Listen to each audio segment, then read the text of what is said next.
జ్ఞానమిత్రులందరికీ నమస్కారం. ఆది గురువు బ్రహ్మర్షి పత్రిజీకి నమస్కారం. పత్రిజీనే లేకపోతే అనే ఊహే మనందరినీ కూడా వణికిస్తుంది ఫ్రెండ్స్. ఇంత జ్ఞానం, ఇంత సంపద, అనంత విశ్వంలో మనం ఆత్మవిశ్వాసంతో చరించే ఆ దివ్య అవకాశం అంతటినీ కూడా మనం కోల్పోయి ఉండేవాడు. ఈ ప్రపంచంలో మన కంటికి కనిపించేవన్నీ కూడా అవసరాలు. ఆ అవసరాలలో ఏది మన దగ్గర లేకపోయినా కానీ మనం విశ్వాసంతో అడుగు ముందుకు వేయలేము. మరి ఇంత చిన్న ప్రపంచంలోనే మనం ఆ అన్ని ఉంటే గాని అడుగు వేయలేని పరిస్థితిలో అనంత విశ్వంలో అక్కడ ఇవేవి కూడా ఉపయోగపడవు. కానీ ఏ రకంగా చరించగలం మనం? మనకేం తెలుసు అసలు? మన కంటి ముందు కనిపించే ప్రపంచం గురించే మనకి ఏం తెలుసు, ఎంత తెలుసు? ఏమీ తెలియకుండానే అన్నీ తెలుసు అనే మూర్ఖత్వం నుండి కూడా నాకేమీ తెలియదు అని స్పష్టతనిచ్చినటువంటి ఆది గురువు పత్రిజీకి మనం ఎంత కృతజ్ఞతగా చెప్పుకున్నా, ఎంత ప్రణమిలినా కానీ తక్కువే ఫ్రెండ్స్. మనం గత కొన్ని ఎపిసోడ్స్ గా మిర్దాద్ గురించి తెలుసుకుంటున్నాం ఫ్రెండ్స్. మిర్దాద్ ఎవరు, ఏ రకంగా ఆయన తన జ్ఞానాన్ని పంచాడు, ఆయన తన జ్ఞానాన్ని పంచే క్షణం వచ్చే వరకు కూడా ఏ రకంగా ఓర్పు వహించారు, సహనంగా ఉన్నారు. ఆ అవకాశం రాగానే, ఆ సమయం రాగానే ఆయన ఎలా విజృంభించారు, ఇవన్నీ కూడా మనం తెలుసుకుంటూ వస్తున్నాం ఫ్రెండ్స్. సూక్ష్మమైన ఆత్మజ్ఞాన లోతుల్ని, మహాజ్ఞాన లోతుల్ని ఆయన ఎంతో స్పష్టంగా తెలియజేయటం జరిగింది ఫ్రెండ్స్. దానిలోనే గత చాప్టర్ లో మనం గొప్ప పదోక ఆకాంక్ష గురించి చెప్పుకున్నాం. స్వలోక ఆకాంక్ష అసలు లేని వారు ఎలా ఉంటారు, కొంచెం ఉన్నవారు ఎలా ఉంటారు, ఇంకొంచెం ఉన్నవారు ఎలా ఉంటారు, ఇంకొంచెం ఉన్నవారు ఎలా ఉంటారు, పూర్తిగా ఉన్నవారు ఎలా ఉంటారు, వారి ప్రవర్తన ఎలా ఉంటుంది, వారి దృష్టి ఎలా ఉంటుంది, ఇవన్నీ కూడా మనం గత ఎపిసోడ్ లో తెలుసుకున్నాం ఫ్రెండ్స్. ఇప్పుడు మనం మరొక ఎపిసోడ్ లోకి అడుగు పెడుతున్నాం. దీని పేరు పాపం. అతి ఆకు ఉడుపుని వదలడం. మిర్దాద్ చెప్తున్నారు, పాపం అంటే ఏమిటో మీకు చెప్పాను, మనిషి పాపిగా ఎలా మారాడో మీరు ఇప్పుడు తెలుసుకుంటారు అని చెప్తున్నారు. పాపం అంటే తెలుసు, మన కంటి ముందు పుట్టినటువంటి పసిపాప ఎంతో అద్భుతంగా, అందంగా, అమాయకంగా ఉంటుంది ఫ్రెండ్స్. పెరిగే కొద్దీ కూడా అది మారిపోతుంది, మాయమైపోతుంది. ఆ అమాయకత్వం, అందం అంతా కూడా మాయమైపోతుంది. ఇలా మాయమైపోయినప్పుడు ఆ అది ఎప్పుడు మారింది, ఎలా జరిగింది అనేది మనకు అర్థం కాదనమాట. పెరిగే కొద్దీ ఇలానే ఉంటారని చెప్పేసి అనుకుంటాం, కానీ ఎప్పుడు ఎలా మారింది అనేది మనకు తెలియదు. అలానే మనిషి కూడా. పాపం అంటే ఏమిటో మీకు చెప్పాను, మనిషి పాపిగా ఎలా మారాడో మీరు ఇప్పుడు తెలుసుకుంటారు. అసలు ఎక్కడ మొదలైంది పాపిగా మారటం అనేది మనం ఇప్పుడు తెలుసుకుందాం ఫ్రెండ్స్. భగవంతుడికి ప్రతిరూపం అతడిలానే ఉండే మనిషి పాపి అయితే, పాపానికి మూలం అయిన పాపానికి మూలం తప్పక భగవంతుడేనని మీరు అంటారు. భగవంతుడికి ప్రతిరూపం అతడిలానే ఉండే మనిషి పాపి అనుకోండి. ఈ పాపానికి మూలం మరి మనిషిని సృష్టించింది, మనిషి వచ్చింది భగవంతుడి నుండి కదా. మరి పాపానికి మూలం తప్పక భగవంతుడే అని చెప్పేసి మీరు అంటారు. అందులో సత్యం లేకపోలేదు. అలా సందేహించిన వారికి అందులో ఒక వల ఉంది. ఇలా సందేహపడలేదనుకోండి, అవును ఇందులో సత్యం లేకపోలేదు, కానీ ఇందులో ఇలా మనం డౌట్ పడలేదనుకోండి, అప్పుడు అందులో ఒక వల ఉంది అని చెప్తున్నారు.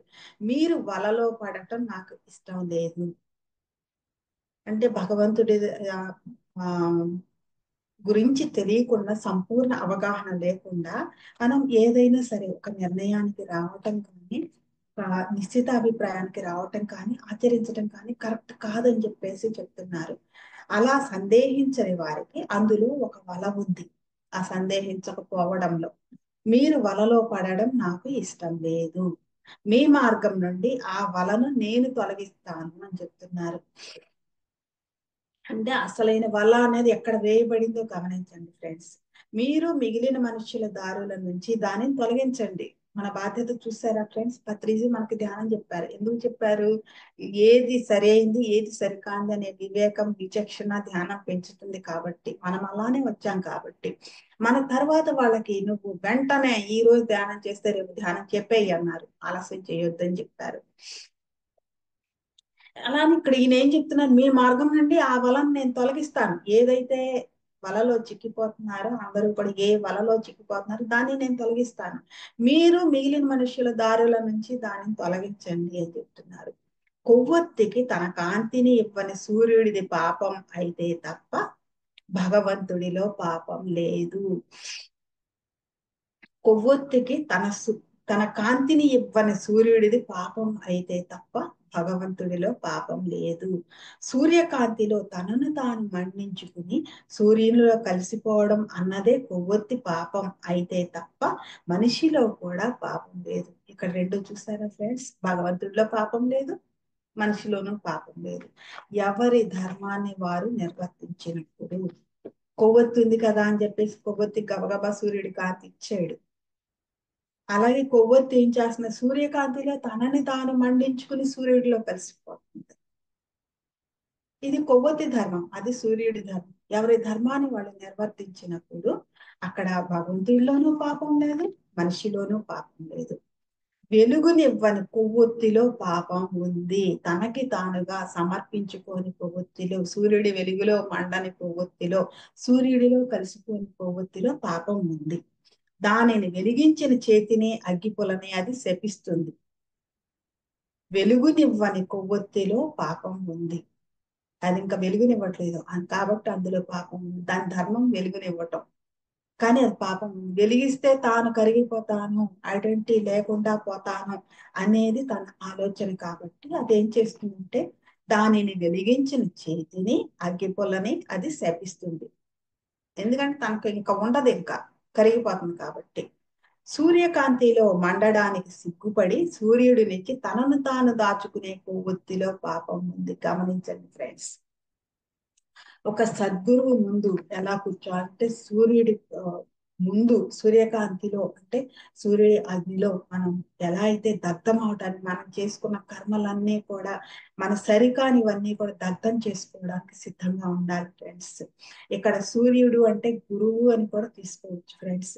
సూర్యకాంతిలో గురువు ముందు నువ్వు ఏవైతే సరికాని ఉన్నాయో ఆ సరికానివి గుర్తించటానికి మండటానికి సిగ్గుపడి సూర్యుడి నుంచి తనను తాను దాచుకునే కొవ్వొత్తిలో పాపం ఉంది. అలా ఎవరైతే సిగ్గుపడి నిన్ను నువ్వు కవర్ చేసుకుంటున్నావు ఎప్పుడు ఒక విషయం గురువు ముందు ఒక కొటేషన్ ఉంది ఫ్రెండ్స్, డాక్టర్ ముందు లాయర్ ముందు అన్ని నిజమే చెప్పాలి అని చెప్పేసి, కవర్ చేయకూడదు అక్కడ అని చెప్పేసి. మరి గురువు ముందు, డాక్టర్ ముందు, లాయర్ ముందే చేయకపోతే గురువు ముందు ఇంకెంత జాగ్రత్తగా ఉండాలి. అది కూడా గురువుకి అన్నీ తెలుసు అని మనకు తెలిసి కూడా కవర్ చేయటం అనేది ఇంకెంత దౌర్భాగ్యం అది. సూర్యకాంతిలో మండడానికి సిగ్గుపడి సూర్యుడి నుంచి తనను తాను దాచుకునే కొవ్వొత్తిలో పాపం ఉంది. చట్టాన్ని ఉల్లంఘించి మనిషి పాపం చేయలేదు, చట్టం గురించి తనకున్న అజ్ఞానాన్ని దాచుకుని పాపం చేశాడు. చూసారా ఫ్రెండ్స్? చట్టాన్ని ఉల్లంఘించి పాపం చేయలేదు, చట్టం గురించి నాకు తెలియదు అన్న అజ్ఞానాన్ని అతను దాచేసుకున్నాడు. చట్టం గురించి తను పూర్తిగా తెలుసుకోలేదు, నాకు అన్ని తెలుసు అనుకున్నాడు. అనుకుని అది పాపం అవుతుంది. తెలిసి తెలియకుండా చేసే పనులు పాపం అవుతాయి ఫ్రెండ్స్. అత్తి ఆకు ఉడుపులో పాపం ఉంది. క్లుప్తంగా సహజమైన మాటలతో మహత్తైన సూక్ష్మమైన అర్థంతో ఉన్న మనిషి యొక్క పతనానికి సంబంధించిన కథను మీరు చదవలేదా? మరి ముందు మనం చదువుకున్నాం కదా. క్లుప్తంగా సహజమైన మాటలతో మహత్తైన సూక్ష్మమైన అర్థంతో ఉన్న మనిషి యొక్క పతనానికి సంబంధించిన కథను మీరు చదవలేదా? మరి సమాధానం ఎవరు? అన్నీ ఉన్నాయి అతని దగ్గర, కానీ పతనానికి గురయ్యాడు. భగవంతుడి హృదయం నుంచి మనిషి తాజాగా వచ్చినప్పుడు జడంగా నిశ్చేష్టులా సృష్టించలేని పసిదేవుడిలా మనిషి ఎలా ఉన్నాడో మీరు చదవలేదా? పొత్తిగుడల్లో మనిషి చదివాం కదా ఫ్రెండ్స్. దైవత్వ లక్షణాలన్నీ అతడిలో ఉన్నా అందరు శిశువుల్లాగే తనలో ఉన్న అపారమైన శక్తి సామర్థ్యాలు ఉపయోగించటం మాట అలా ఉంచి కనీసం అవి తనలో ఉన్నాయన్న విషయం తెలుసుకోలేని స్థితిలో ఉన్నాడు ఎవరు మనిషి. పత్రిసార్ మనలో ముందు ఏం చూశారు ఫ్రెండ్స్? మన లోపల అంతర్గతంగా ఉన్న శక్తినే చూశారు. ఎందుకని అంటే నీ కాళ్ళ మీద నువ్వు నిలబడు, నీ నిర్ణయం నువ్వు తీసుకో అంటే ఎవరికి ధైర్యం చాలదు ఫ్రెండ్స్. వీళ్ళు చెప్పారనో వాళ్ళు చెప్పారనో ఎవరో ఒకళ్ళ మీద డిపెండ్ అయిపోయి చేసేయటం అనేది ఈజీ పని, అది వాలిపోవటం అనేది. ఆ శక్తిని ఆయన గమనించారు కాబట్టి నీలో ఉన్న శక్తి బయటికి రావాలంటే నీకు నువ్వే అడుగు వెయ్యాలి అని చెప్పేసి ఆయన అందరినీ వెన్ను తట్టి ఎన్నో వ్యయ ప్రయాసాలు కూర్చి మనందరినీ కూడా నడిపించారు ఆయన. ఆయనే లేకపోతే మనము మనకు మనుషుల్లాగే ఉండేవాళ్ళం ఫ్రెండ్స్. అందరు శిశువుల్లాగే, తనలో ఉన్న అందరూ శిశువుల్లాగే. గమనించండి ఫ్రెండ్స్, శిశువు తన శక్తి తెలియదు, మరి మనం శిశువులమా? ఆలోచించండి. అందరు శిశువుల్లాగే తనలో ఉన్న దైవత్వ లక్షణాలన్నీ అతడిలో ఉన్న అందరు శిశువుల్లాగే తనలో ఉన్న అపారమైన శక్తి సామర్థ్యాలను ఉపయోగించటం మాట పట్టించి అలా ఉంచి కనీసం అవి తనలో ఉన్నాయన్న విషయం తెలుసుకోలేని స్థితిలో ఉన్నాడు. అందమైన చిన్ని బుడ్డిలో మూసిపెట్టబడిన ఒంటరి విత్తనం లాంటి వాడు అతడు. ఈడెన్ తోటలోని మనిషి సీసాలో ఉన్న విత్తనం విత్తనంగానే మిగిలిపోతుంది. ఈడెన్ తోటలోని మనిషి సీసాలో ఉన్న విత్తనం విత్తనంగానే మిగిలిపోతుంది. ఆ తోటలో ఉన్న మనిషి ఏంటంటే ఈడెన్ తోటకి అతనికి అందులో నాటబడలేదు కాబట్టి సీసాల విత్తనంలానే మిగిలిపోతుంది అది. అనుకూలమైన నేలలో పాతి పెడితే తప్ప విత్తనంలో దాగి ఉన్న అద్భుతాలకు చైతన్యం కలిగి వెలుగు చూడవు. సీసాలో ఉన్నంతసేపు ఉపయోగం ఏముంది ఫ్రెండ్స్? ఏమీ లేదు కదా. మనలో ఉన్నటువంటి శక్తి కూడా అటువంటిదే. శక్తి కానీ చైతన్యం కానీ అది స్పందించి బయటకు రానప్పుడు మొలకెత్తనప్పుడు అది అందులో ఉంటుంది. అలా దేంతో కంపేర్ చేశారు ఆయన? సీసాలో ఉన్న విత్తనం లాంటిది అని చెప్పారు. మళ్ళీ ఎక్కడున్నాడు? ఈడెన్ తోటలో ఉన్నాడు. ఈడెన్ తోటలో ఉన్నా గాని ఆ అందమైన చిన్ని గుడ్డిలో మూసి పెట్టబడిన ఒంటరి విత్తనం లాంటి వాడు అని చెప్తున్నాడు. అనుకూలమైన నేలలో పాతి పెడితే తప్ప విత్తనంలో దాగి ఉన్న అద్భుతాలకు చైతన్యం కలిగి వెలుగు చూడవు. అప్పుడు గాని విత్తనం పై తొడుగు పగిలి జీవితం తీసుకోదు, మొలకెత్తదు. మొలకెత్తితేనే జీవితం ప్రారంభమవుతుంది ఫ్రెండ్స్. మొలకెత్తాలి అంటే పైన పెంకు పగలాలి, పగిలితేనే వస్తుంది. మరి అదే పెంకు ఎంత గట్టిగా ఉంటుంది ఫ్రెండ్స్. కానీ మనిషికి తనని నాటుకుని మొలకెత్తడానికి అనుకూలమైన నేల లేదు. ఇది కూడా పాయింట్ ఫ్రెండ్స్.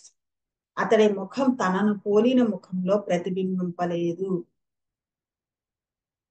ఏ మానవుని కంఠధ్వని వినని చెవి అతడిది.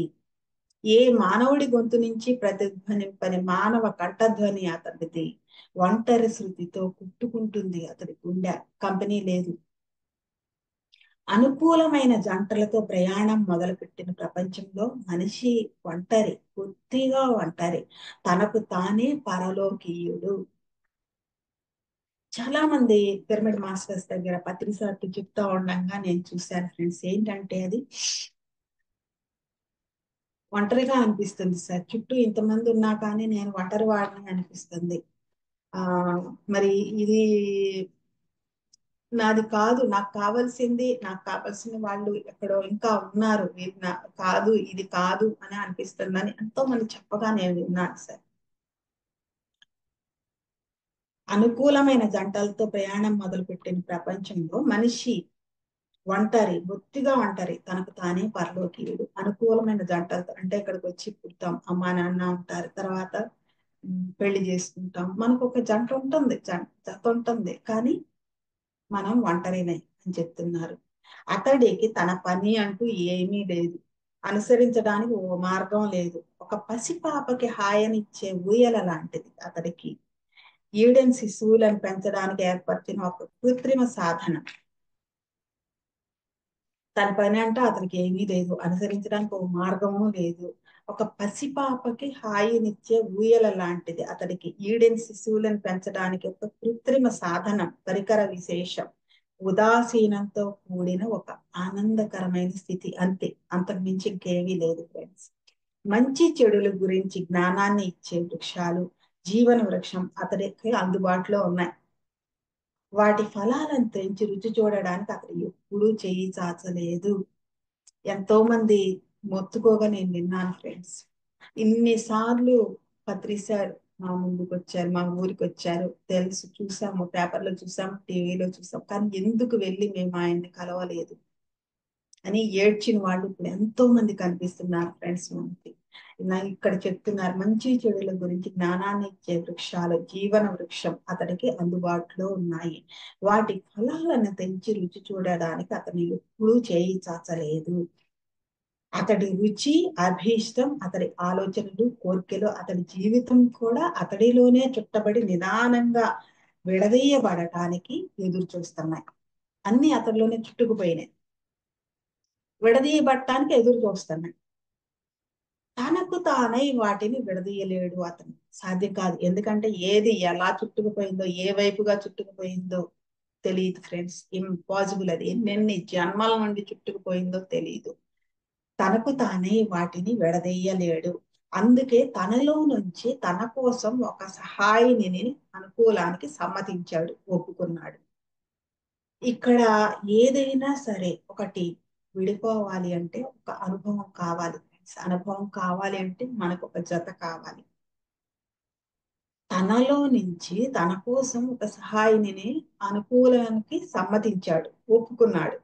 సహాయం చేయటానికి కావాలి అని చెప్పేసి ఒప్పుకున్నాడు.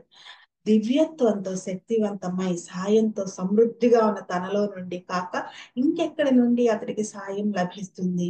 దివ్యత్వం సమృద్ధిగా ఉంది,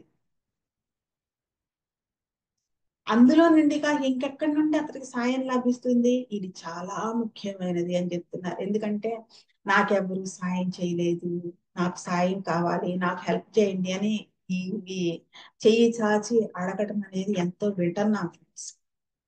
కానీ సార్ ఏం చెప్పారు? నువ్వు కళ్ళు మూసుకుని కూర్చో, శ్వాస మీద ధ్యాస పెట్టు, అన్ని నీలోనే ఉన్నాయి, నీకు కావాల్సిన సాయం నీ నుండినే లభిస్తుంది, బయటి నుండి కాదు అని చెప్పారు. అంటే మనకు అది కావాలి, ఆ సహాయం కావాలి అని చెప్పేసి అంతర్గతంగా మనం ఎంత బలంగా ఉంటామో, ఆ అవసరాన్ని ఎంతగా గుర్తిస్తామో అంతగా మనకి సహాయం అందుతుంది ఫ్రెండ్స్. ఈ కొత్త దుమ్ము ఊపిరి కాదు, అది ఆదాము దుమ్ము. ఈవ్ అనేది కొత్త దుమ్ము ఊపిరి కాదు, అది ఎప్పటి నుండో ఉన్నటువంటి ఆదాము దుమ్ము. ఆదాము ఊపిరే అది. అతడి ఎముకలలో ఎముక, అతడి శరీరంలో శరీరం. వేరే జీవి రంగంలో ఎక్కడా కనిపించదు. అదే ఆదాము రెండుగా, ఒక మగ, ఒక ఆడ ఆధారంగా చేయబడ్డాడు. ఈవ్ అనేది కొత్త దుమ్ము కాదు, ఊపిరి కాదు. ఇదేంటంటే అది ఆదాము దుమ్ము, ఆదాము ఊపిరి. అంటే అది ఆదాముదే, కొత్తది ఎక్కడి నుండో వచ్చింది, కొత్తది కాదు. కాబట్టి అతను అక్కడ క్రియేట్ చేయగలిగాడు. అతడి ఎముకలలో ఎముక, అతడి శరీరంలో శరీరం, వేరే జీవి రంగంలో ఎక్కడా కనిపించదు. అతడి ఎముకలలో ఎముక, అతడి శరీరంలో శరీరం ఇది. వేరే జీవి రంగంలో ఎక్కడా కనిపించదు. అక్కడెక్కడా కూడా వేరే జీవి కనపడదు. ఎందుకంటే ఎముకల్లో ఎముక, శరీరంలో శరీరంగా ఉంది కాబట్టి అది బయట కనపడేది కాదు. అదే ఆదాము రెండుగా, ఒక మగ, ఒక ఆడ ఆధారంగా చేయబడ్డాడు. చేయబడ్డాడు, అతను అవ్వలేదు, చేయబడ్డాడు. ఎందుకంటే అవ్వలేడు. ఈ విధంగా ప్రతిబింబించిన ముఖంతో ఒంటరిగా ఉన్న ఆదాము ఒక సహచరిని, ఒక అద్దాన్ని పొందాడు. ఎందుకంటే మనకు ఎదురుగుండా ఒక మిర్రర్ గాని, ఒక మనిషి గాని ఎవరు లేరనుకోండి, లేనప్పుడు మనం ఎలా ఉన్నాం, అసలు మన ముఖ కవళికలు నఖశిఖ పర్యంతం అన్నారు, మన ఆకారం ఎలా ఉంది, మన ముఖ కవళికలు ఎలా ఉన్నాయి, ఇవన్నీ, మన మాట తీరు ఎలా ఉంది, మన ప్రవర్తన ఎలా ఉంది, ఇవన్నీ కూడా మనకి చెప్పేవాళ్ళు ఎవ్వరూ లేరు కాబట్టి ఏం తెలియదు ఫ్రెండ్స్ అక్కడ. దీన్ని ఆయన ప్రతిబింబించని ముఖంతో అన్నాడు. ఎక్కడ ప్రతిబింబిస్తుంది? నీకు ఎదురుగుండా కళ్ళు లేవు, నీకు ఎదురుగుండా చూసేవాళ్ళు లేరు, ఏదీ లేదు. ముఖంతో ఒంటరిగా ఉన్న ఆదాము ఒక సహచరిని, ఒక అద్దాన్ని పొందాడు. అంటే ఆ సహచర్య అతనికి అద్దం అన్నమాట. ఏ మానవ కంఠధ్వనిలోనే ప్రతిధ్వనింపని పేరు ఈడెన్ సందుల్లో, దారుల్లో, పైకి క్రిందకి తీయటి పల్లవిలా ప్రతిధ్వనించటం మొదలుపెట్టింది. ఏ మానవ కంఠధ్వనిలోనూ ప్రతిధ్వనించని పేరు, ఏ మానవ కంఠధ్వనిలోనూ అది ప్రతిధ్వనించలేదు. ఎందుకంటే తెలియదు. ఈడెన్ గార్డెన్ సందుల్లో దారుల్లో పైకి కిందకి తీయటి పల్లవిలా ప్రతిధ్వనించటం మొదలుపెట్టింది.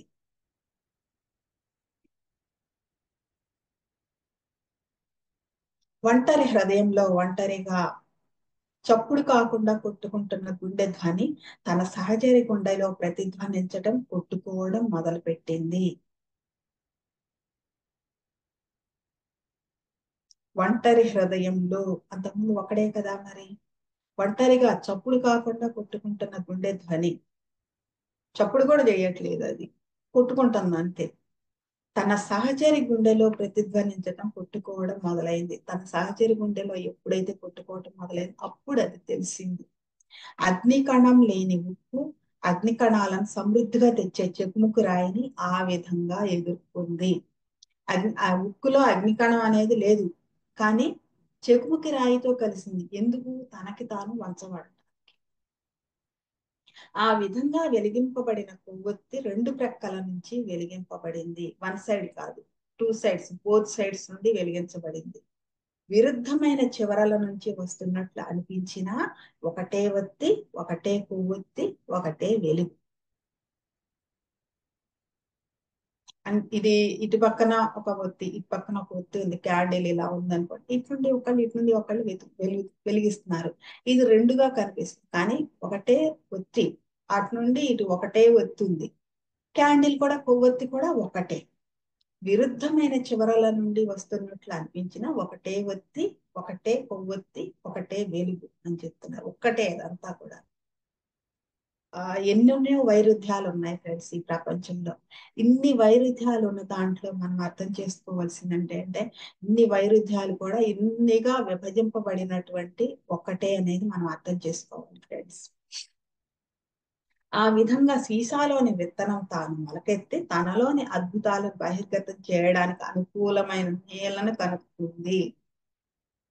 ఏకత అన్నది తనకు తెలియకుండానే, అంటే నేల ఎక్కడ కనుక్కుంది అంటే తన ముందు తన నుండి వచ్చినటువంటి, తన ముందు నిల్చున్నటువంటి, తనకి అర్థంగా మారినటువంటి స్త్రీ నేల. విరుద్ధమైన, ఆ విధంగా సీసాలోని విత్తనం తాను మొలకెత్తి తనలోని అద్భుతాలను బహిర్గతం చేయడానికి అనుకూలమైన నేలను కనుక్కుంది. ఏకత అన్నది తనకు తెలియకుండానే అన్ని విభజనలను పొందుతుంది. తన గురించి తనకు తెలియని ఏకత విభజనను సృష్టిస్తుంది. విభజనలోని రాపిడి వైరుధ్యాల ద్వారా తన ఏకతను చివరికి అర్థం చేసుకుంటుంది. విభజనలో ఎంతో రాపిడి ఉంటుంది ఫ్రెండ్స్. అంతా ఒకేలా ఉన్నారనుకోండి, అక్కడ ఏం రాపిడి ఉంటుంది? ఏమీ ఉండదు. అన్ని ఒకేలా ఉన్నాయి, కవులుగా కామ్గా నడిచిపోతా ఉంటది.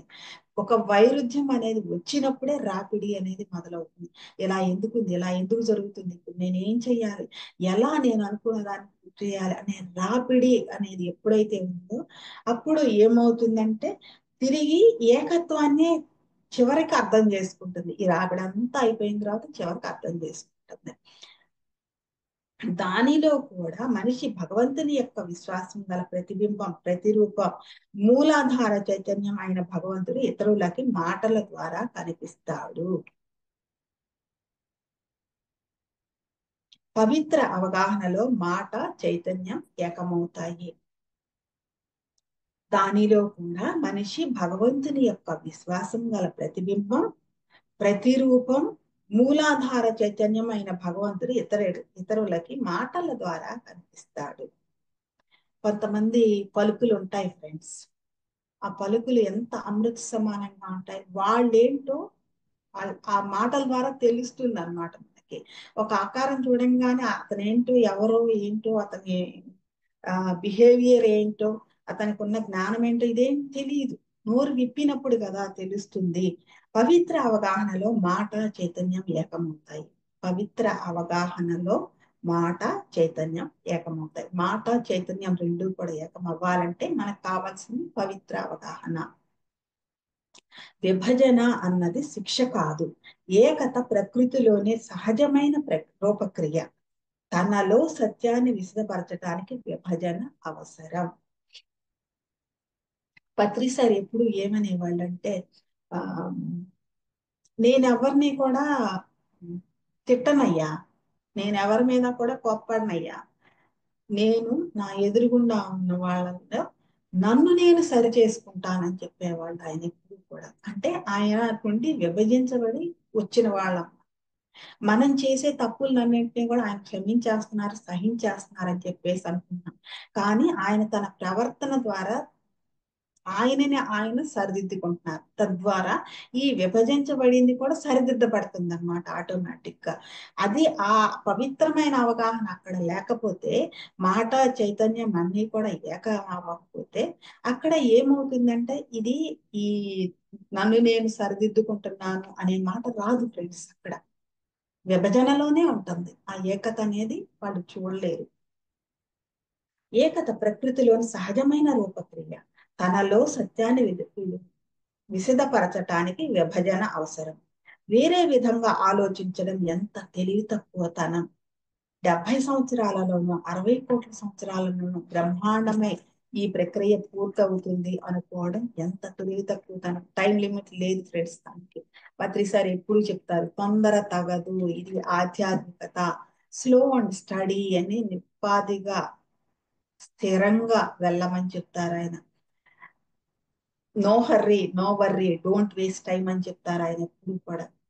ఎందుకంటే అక్కడ టైం లేదు, ఆధ్యాత్మికతలో సమయమే లేదని చెప్తారు పత్రిస్. భగవంతుడిగా మారటం అంత చిన్న విషయమా? వీఆర్ ఆల్ గాడ్స్ అని పత్రిజీ అన్నారు. వీఆర్ ఆల్ గాడ్స్, నేను భగవంతుడిని అనే స్పృహ మనలో ఎంత సమయం ఉంటుంది రోజులో? చూడండి ఫ్రెండ్స్. అనంతాన్ని ఇచ్చివేయగల భగవంతుడు తనలో ఏకతను సాధించి తనలోని దైవత్వాన్ని భగవంతుడితోటి తన ఏకతను తెలుసుకుని ఈడెన్ను ఆ స్థానాన్ని తిరిగి పొందటానికి మనిషికి 70 సంవత్సరాలు మించకుండా కేటాయించేటంతటి కఠినుడైన పిసినారి నన్ను 70 సంవత్సరాల్లోనే ఇదంతా సాధించేయాలి అంటానికి ఇవన్నీ కూడా, లేదా 60 కోట్ల సంవత్సరాల్లోనో ఇంత 70 సంవత్సరాలు తక్కువ టైం, 60 కోట్ల సంవత్సరాలు ఎక్కువ టైం అనుకుంటాం. ఈ 70 గడిచిపోయినట్లే 60 కోట్లు కూడా గడిచిపోతుంది ఫ్రెండ్స్. ఎందుకంటే అక్కడ టైం అనేది లేదు కాబట్టి, మనకు తెలియదు కాబట్టి గడిపేస్తాం. భగవంతుడిగా మారటం అంత చిన్న విషయమా? అనంతాన్ని ఇచ్చివేయగల భగవంతుడు తనలో ఏకతను సాధించి తనలోని దైవత్వాన్ని భగవంతుడితోటి తన ఏకతను తెలుసుకుని ఈడెన్నో ఆ స్థానాన్ని తిరిగి పొందటానికి మనిషి 70 సంవత్సరాలు మించకుండా కేటాయించడానికి కఠినుడైన పిసినారి యజమాని ఆయన అన్నా. నువ్వెంత టైంలోనే పూర్తి చేయాలనడానికి. విభజన మార్గం సుదీర్ఘమైనది. పంచాంగంతో దానిని కొలిచేవారు తెలివి తక్కువ వారు. నక్షత్ర భ్రమణాల ద్వారా కూడా అనంతం లెక్క పెట్టబడదు. గుర్తుపెట్టుకోండి ఫ్రెండ్స్. జడుడిగా నిశ్చేష్టుడిగా సృష్టించలేకుండా ఆదాము ఉన్నప్పుడు అతడు విభజింపబడ్డాడు. వెంటనే అతడు చురుకుగా పూర్తి చలనంతో సృష్టించడం, తన సంతానాన్ని ఉత్పత్తి చేయడం మొదలుపెట్టాడు.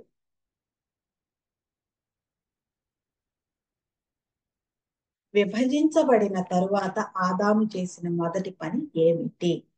మంచి చెడులు తెలియచేసే జ్ఞాన వృక్షపు పండు తిని తన ప్రపంచాన్ని తనకు మాదిరే విభజించడం అతను చేసిన మొట్టమొదటి పని. పూర్వంలో ఏ ఒక్కటి లేవు, మారిపోయినాయి. అమాయకంగా అనాసక్తంగా ఏవీ లేవు. మంచిగానో చెడ్డగానో ఉపయోగకరంగానో అపకారం కలుగు చేసే వాటిగానో ఉల్లాసంగానో సంతోషదాయకం కాకుండానో అన్ని అయ్యాయి. డిఫరెంట్ డిఫరెంట్ గా అయిపోయింది అనమాట అది. కానీ ఏదో ఒక కదలిక అనేది ఉంది అక్కడ. పూర్వం ఒకే రకంగా ఉన్నది ఇప్పుడు రెండు విరుద్ధ శిబిరాలు అయ్యాయి. ఆపోజిట్ పోల్ వచ్చింది. మంచి చెడుల రుచిని చూడమని ఈవుని వంచిన స్వర్గం చురుకుగా అయ్యి అనుభవం పొందమని ప్రేరేపించే విభజన యొక్క చురుకైన అనుభవం లేని లోతైన దేవుడి కంఠధ్వని కాదా? ఆ భగవంతుడు అని ఆయనకి ఈ అనుభవం లేదు అని చెప్పేసి చెప్తున్నారు. ఆ కంఠధ్వని మొదటిగా విని ఆదరించినది ఈ అనడంలో ఆశ్చర్యం లేదు. ఆ కంఠధ్వని మొదటిగా ఆయనకే అక్కడ కూర్చొని చెప్తారు ఇట్లా అనకుండా, అది చెప్తే చెయ్యాలి ఇట్లా నిరాసక్తంగా ఉండకుండా, ఈగోతో ఉండకుండా మంచి చెడుల రుచిని చూడమని ఈగుని వంచిన స్వర్గం. మంచి చెడు రెండు రుచి చూడు, ఏది లేకుండా దేన్ని రుచి చూడకుండా ఉండకు అని చెప్పి ఆ చురుకుగా ఆగి అనుభవం పొందమని ప్రేరేపించే విభజన యొక్క చురుకైన విభజన యొక్క చురుకైన అనుభవం లేని లోతైన దేవుడి కంటధ్వని కాదా? విభజన యొక్క చురుకైన అనుభవం లేదు అక్కడ, కానీ లోతైన దేవుడి కంఠధ్వని నుండినే అది వచ్చింది. ఆ కంఠధ్వని మొదటగా విని ఆదరించినది ఈవ్ అనడంలో ఆశ్చర్యం లేదు. ఈవ్ పదును పెట్టే రాయి. తన సహచరునిలో అంతర్గతంగా ఉన్న శక్తులను బహిర్గతం చేయడం కోసం తయారు చేయబడిన సాధనం. మొదటి మానవ కథలోని మొదటి స్త్రీకి ఆకృతి కల్పించటానికి అప్పుడప్పుడు మీరు ఆగలేదా? అంటే అందులో మన పాత్ర కూడా ఉందని చెప్తున్నారు ఫ్రెండ్స్. ఈడెన్లో చెట్ల మధ్యకు ఎవరూ చూడకుండా వెళుతూ ఆచూకీ తీయటానికి అంతటా వెతికే కన్నులతో, ఉద్విగ్నతతో కొట్టుకునే గుండెతో, పంజరంలోని పక్షిలా ప్రలోభపరుస్తున్న పండుని వణికే చేతులతో అందుకోబోతున్న సమయంలో నోరు ఊరుతున్న ఆమెను మీరు ఊహించుకోలేదా? ఎన్ని చెప్పారు ఈయనక్కడ. ఈడెన్లో చెట్ల మధ్యకు ఎవరూ చూడకుండా వెళుతూ ఆచూకీ తీయడానికి అంతటా వెతికే కన్నులతో, ఇక్కడ ఏముందో వెతికి వెతికి పట్టుకోవాలన్నమాట, ఏం జరుగుతుందో ఏంటో. ఒక స్పై లాగా ఉద్విగ్నతతో కొట్టుకునే గుండెతో, పంజరంలోని పక్షిలా ప్రలోభపరుస్తున్న పండుని వడికే చేతులతో అందుకోబోతున్న సమయంలో నోరు ఊరుతున్న ఆమెను మీరు ఊహించుకోలేదా? ఆ పండును అందుకోబోతున్న సమయంలో నోరు ఊరుతున్న ఆమెను మీరు ఊహించుకోలేదా అని అడుగుతున్నారు. ఆమె చుట్టూ నుంచి పండు కోసి తనకి తన సంతతికి శాశ్వతమైన చేదును మిగిల్చే తాత్కాలిక మాధుర్యాన్ని చవి చూడడానికి దానిని పొరుగుతున్నప్పుడు ఊపిరి తీసుకోకుండా మీరు ఉండలేదా? ఇవన్నీ దేని గురించి చెప్తున్నారో ఆలోచించండి ఫ్రెండ్స్. దీని ఇంతవరకు మనం ఈరోజు చదువుకున్నాం ఫ్రెండ్స్. ఇప్పుడు స్మాల్ బ్రేక్ తీసుకుందాము, వెంటనే వచ్చేస్తాను.